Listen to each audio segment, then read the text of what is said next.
तो welcome back to the channel guys. और हाँ, जेज के मॉड्यूलो का जो चैप्टर 12 है वो जो है रिलीज हो चुका है। और फाइनली जो इतने दिनों के बाद जो भाई एक बहुत ही तगड़ा चैप्टर जो हमें देखने को मिला। और जो क्लिफ हैंगर पे ये जो चैप्टर खत्म हुआ है ना, वो अगर क्लिफ हैंगर अगर सही हो जाता है ना, तो सही बता रहा हूँ कि अब जेज के मॉड्यूलो के अंदर में एक बहुत बड़ी वॉर जो है इंसानों और एलियंस के बीच में जो होने वाली है। अब देखो, मैंने जेज के मॉड्यूलो की जो मांगा है चैप्टर्स के पहले जो यहाँ पे ड्रॉप कर दी थी, क्योंकि इसके फेलर्स की वजह से मैं इससे परेशान हो चुका था। लेकिन जब मुझे पता चला कि यूजी का जो है रिटर्न इस मांगा के अंदर में होने वाला है और हमें उसका मेंशन किया गया है कि यूजी अलाइव है, तब से जो मैंने चैप्टर को फिर से फॉलो किया। से बता ये चीजें वर्थ इट थी करना, क्योंकि चैप्टर 12 के अंदर कुछ ऐसी चीजें हुई है ना जिसकी वजह से जो है एक बहुत तगड़ा यहाँ पे बैटल हमें जो है देखने को मिल सकता है, जहाँ पे यूजी जो है अपनी रियल पावर्स को दिखाया कि आखिर क्यों जो है उसे जापान का भी currently strongest sorcerer of the modern era कहा जाता है। तो शुरू करते हैं आज के इस चैप्टर को बिना किसी देरी के। तो देखो, इस चैप्टर के जो शुरुआत होती है बिल्कुल वहीं पर जहाँ पे चैप्टर 11 एंड हुआ था, जहाँ पे जो है इंसानों और एलियंस ने जो है वोटिंग करी थी और उन्होंने डिसाइड किया वो एग्जिस्ट करेंगे एक साथ में। और इसी वजह से वो लोग एक पार्टी रखते हैं, जहाँ पे उस पार्टी के अंदर में हमें पता चलता है कि कालियंस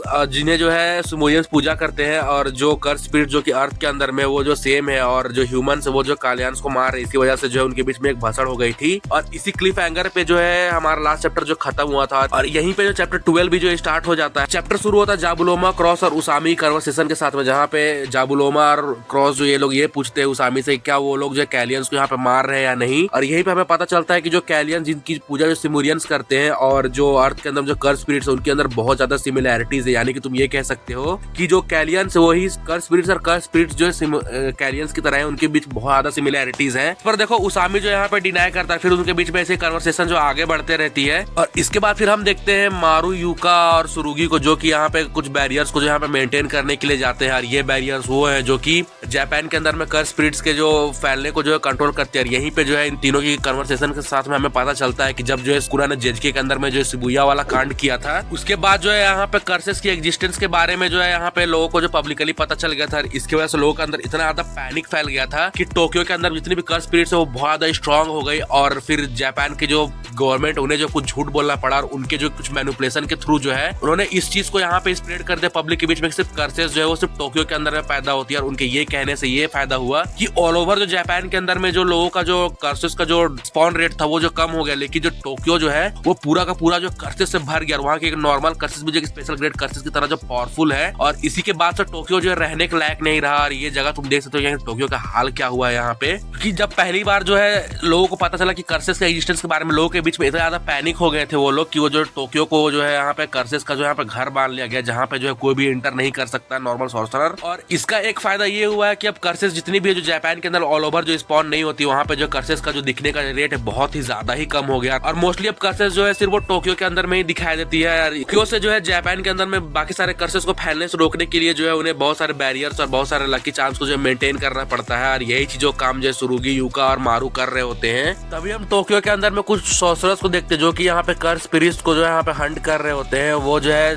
जब कर्स स्पिरिट्स को हंट कर रहे हैं तब जो वहाँ पे आगे बढ़ते समय वो एक ऐसी जगह पे पहुंचते हैं जहाँ पे वो देखते हैं कि एक सिमुरियन जो है कर्स स्पिरिट को जो है बिल्कुल कैलियंस की तरह ट्रीट कर रहा होता है, और वो उनसे जो है बात कर रहा था। ये देखकर जो वो सॉर्सरर्स यहाँ पे शॉक्ड हो जाते हैं। साथ ही जो तुरंत ये खबर जो है उसामी और जाबुलोमा और बाकी सारे लोगों को पता चलती है, वो लोग तुरंत जो है वहाँ पे पहुंच जाते हैं ताकि वो जो वहाँ पे बातचीत करके मामले को यहाँ पे निपटा सके। लेकिन जब तक जो है उसामी वहाँ पहुंचता, हम देखते हैं कि जो सॉर्सरर जिन्होंने पहले जो सिमुरियन को एनकाउंटर किया, तो वहाँ पे जो उन्होंने कुछ स्पिरिट्स को जो मार दिया था, और वो जो है अपना वेपन सिमुरियंस पे जो है पॉइंट आउट कर लेते क्योंकि उन्होंने उन पर पहले अटैक कर दिया था। यहाँ पे उसामी जो है उस सॉर्सरर को समझाने लगता है, और बाकी हम देखते हैं क्रॉस और जाबुलोमा मिलकर जो बाकी सारे सिमुरियंस को यहाँ पे समझा रहे होते हैं कि जो कैलियंस है और वो जो कर्स स्पिरिट जो कि उन्हें यहाँ पे दिख रहा है, उनके बीच भले सिमिलैरिटी हो लेकिन वो जो है अलग है यहाँ पे। और वो जिन्हें जो मार रहे वो यहाँ पे कोई कैलियंस नहीं बल्कि जो है कर्स स्पिरिट्स है, जो कि यहाँ पे बिल्कुल कैलियंस की तरह सिमिलर दिखती है। लेकिन वो लोग जो मानने को तैयार नहीं हो रहे थे, और उनके बीच में ऐसे जो बहुत देर तक भसड़ चलती रहती है। और यहाँ पे उन लोगों के बीच बहुत देर तक बात चलती है। वो लोग डिसाइड करते हैं कि वो लोग जो है आराम से बैठकर ये चीज पर डिस्कस करेंगे, और फाइनली वो लोग यहाँ पे एग्री कर जाते हैं। लेकिन हम देखते हैं कि तभी जो है एक सॉर्सरर जो अचानक से क्रॉस पे अटैक कर देता है अपनी गन से, क्योंकि उसे लगता है कि क्रॉस जो अपना वेपन निकालकर उन पर अटैक करने वाला था। इसी वजह से जो है सारे सिमुरियंस जो वहाँ पे तो भड़क जाते हैं, उनके बीच में जो है कॉन्फ्लिक्ट स्टार्ट स्टार्ट हो जाती है। और इससे पहले कि वो लोग जो है यहाँ पे एक दूसरे पर अटैक करते हैं, एक दूसरे को मारने वाले होते हैं, हम देखते हैं कि यहाँ पे जो डाबुरा की एंट्री होती है, सब जो यहाँ पे शांत हो जाता है। और देखो यहीं पे जो लास्ट पैनल है वो जो है डाबुरा का दिखाया, जिसमें डाबुरा बहुत ज्यादा सीरियस और गुस्से में दिख रहा होता है। यहीं पे जो ये चैप्टर जो एंड हो जाता है। अब देखो अगर इस चैप्टर की जो सेटिंग यहाँ तक सेट की गई है, इससे हमें ये तो पता चलता है कि अर्थ और एलियंस के बीच में अब कोएग्जिस्टेंस वाला सीन तो अब रहा नहीं, अब इनके बीच में सीधा वॉर होगी। और अगर ऐसा होता डाबुरा अपने फुल पावर पे अगर यहाँ पे लड़ता है तो सही बता रहा हूँ, किसी रोकने वाला कोई नहीं होगा। और जो बंदा यहाँ पे जो है डाबुरा को रोक सकता है अपनी फुल पावर के अंदर में, वो बंदा कोई और नन अदर देन अपना जो है यूजी इतादोरी है। जैसा यहाँ पे फैंस एक्सपेक्ट कर रहे हैं कि अगर इस चैप्टर के अंदर में जो है, जो अगला चैप्टर जो आने वाला है उसके अंदर में अगर यूजी का रिटर्न होता तो सही बता रहा हूँ कि ये जेजेके मॉड्यूलो का one of the most hyped chapter में से एक होने वाला है, जो कि यहाँ पे बहुत ही ज्यादा यहाँ पे वायरल भी होगा। और अगर ऐसा होता है जैसा कि हम कह रहे हैं, जैसा फैंस प्रेडिक्ट कर रहे हैं, यूजी अगर यहाँ पे एंटर करता है तो सही बता रहे हैं यहाँ पे हमें जो है अगले चैप्टर के अंदर में डाबुरा और यूजी की फाइट भी जो देखने को मिल सकती है। और एक बहुत बड़ा कॉन्फ्लिक्ट जो आगे जाके होने वाला उसको सेटअप जो है इस चैप्टर ने यहाँ पे कर दिया। अब देखो आगे क्या होगा या नहीं होगा, ये तो आगे आने वाले चैप्टर्स के लीक्स और उसके प्रॉपर आने के बाद ही पता चलेगा। लेकिन जैसा अभी तक हमें दिखाया गया, अगर ऐसा है तो सही बता रहा हूँ, यूजी जो है सबसे ज्यादा स्ट्रॉन्गेस्ट कैरेक्टर जो कि यहाँ पे लड़ने वाला डाबुरा से। और ये बैटल जो one of the most hyped battle जेजेके modulo की होने वाली है। तो तुम्हें क्या लगता है गाइस इसके बारे में, जो कमेंट्स